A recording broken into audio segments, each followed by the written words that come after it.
আজকে চলে এসলাম একটা আশীর্বাদী অনুষ্ঠানে, আর এখন বসে গেছি খেতে। পাতা অলরেডি পড়ে গেছে, আর স্যালাড সসও দিয়ে দিয়েছে।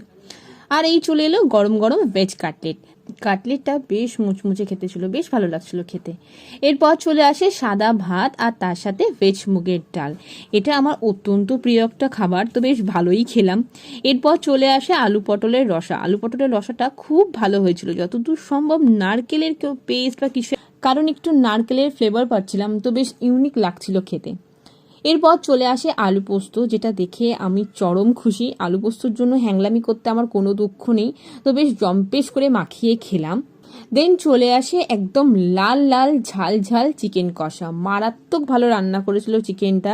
একটু স্পাইসি ছিল বটে, বাট হেভি লাগছিল খেতে। দেন চলে আসে আমের চাটনি। গরমকালে অনুষ্ঠান বাড়ি মানে আমের চাটনি তো থাকবেই, তো সেটাই ছিল। আর এর সাথে ছিল পাঁপড়। এরপর চলে আসে একটা রসগোল্লা, আর একদম শেষে ছিল আইসক্রিম। তো এই ছিল আজকে খাওয়া দাওয়া। ভিডিওটা ভালো লাগলে প্লিজ একটা লাইক করে দিও। Thank you.